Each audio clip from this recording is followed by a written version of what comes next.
Pakistani agent Gaurav Gogoi मुर्दाबाद मुर्दाबाद मुर्दाबाद भारत माता की जय भारत माता की जय वंदे मातरम वंदे मातरम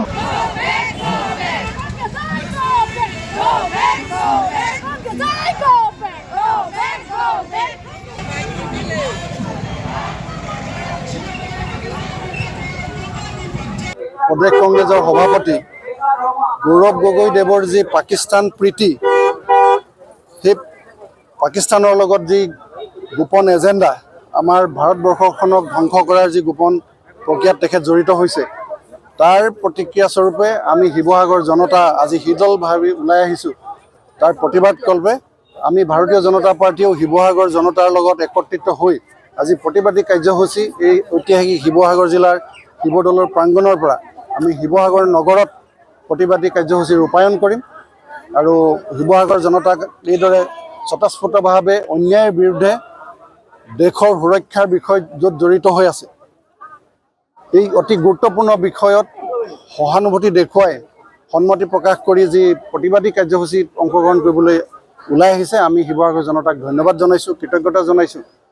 আৰু এটা কথা আমি আজি দেখিছো গৌৰৱ গগৈ পত্নীয়ে जी आली तारिक शेखर लगत जी धरणे आमार भारतबर्षखनक आमार अসমखनक ध्वंस करार जी प्रक्रिया এই प्रक्रियात जड़ित हो परिছে तार बहुखिनि तथ्य प्रमाण इतिमध्ये SITए जुगुत करी काली आमी प्रतिवेदन आकारे आमी काली सकलो अসমबासी राइजे अवगत होइछु। इ सचाকৈ अति चिन्तनीय विषय और আজি आमी प्रेस मिटत गौरव गगৈ কৈছে जे मैं लाचितर वंशधर तो मोर सचाকৈ लाज लागिছে जेनेके गौरव गगৈ आहम मयो एजन आहम सम्प्रदायर लड़ा आहम सम्प्रदायर एजन व्यक्ति आहमे मोगलक केতিয়াও आँकवाली लोৱা नाছিল 17 बारকৈ आहमे मोगलक पशुखेदा দি অসমখনক সুৰক্ষিত কৰিছিল। আজি गौरव गगৈয়ে যি মোগলক आहम হেনাই খেদি পেলাই লাচিতৰ নেতৃত্বত খেদি পেলাই হৰাইঘাটৰ যুদ্ধত চিৰদিনৰ কাৰণে অসমখনক সুৰক্ষিত কৰিছিল সেই মোগলৰ লগত অসমক ধ্বংস প্ৰক্ৰিয়াত জড়িত হৈছে আমাৰ এই গৌৰৱ গগৈ ডাঙৰীয়া। গতিকে লাচিতৰ তেজ প্ৰকৃততে তেওঁ যেটো কৈছে মই লাচিতৰ বংশধৰ মোৰটো সন্দেহ হৈছে তেখেতৰ গাত লাচিতৰ তেজ সঁচাকৈ আছে নে নাই। কাৰণ যদি প্ৰকৃততে লাচিতৰ তেজ থাকিল হয় তেতিয়াহ'লে মোগলৰ লগত গোপন কেতিয়াও মিতিৰালি কৰি আমাৰ অসমখনক ধ্বংস কৰাৰ প্ৰক্ৰিয়াত জড়িত নহ'লহেঁতেন।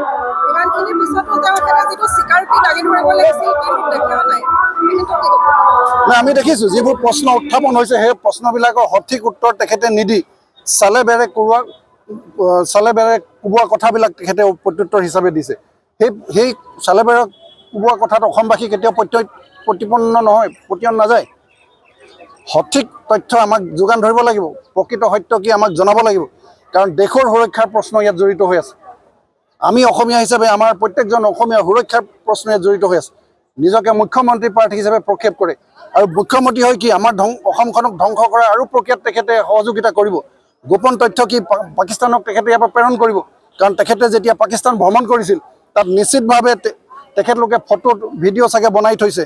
কাইলৈ যদি গৌৰৱ গগৈ অসমৰ মুখ্যমন্ত্ৰী হিচাপে অধিষ্ঠিত হয় নিশ্চিতভাৱে তেওঁলোকে সেই ফটোবিলাক সেই ভিডিঅ'বিলাক দেখাই গৌৰৱ গগৈক ব্লেকমেইলিং কৰি আমাৰ দেশখন ধ্বংস কৰাত তেওঁলোকে জড়িত হৈ পৰিব। গতিকে এই গৌৰৱ গগৈৰ এই যি চক্ৰান্ত আমি ধিক্কাৰ জনাইছোঁ, আমি গৰিহণা দিছোঁ। আৰু সঁচাকৈ অসমৰ কাৰণে ই এটা অতি দুৰ্ভাগ্য, এজন আহোমৰ সন্তান হৈ পেলাই মোগলৰ লগত গোপন মিতিৰালি, তাতকৈ লজ্জাজনক কথা আছে বুলি মই নাভাবোঁ। আপুনি বিচৰা বাতৰি পাব কেৱল নিউজ 18 এপত।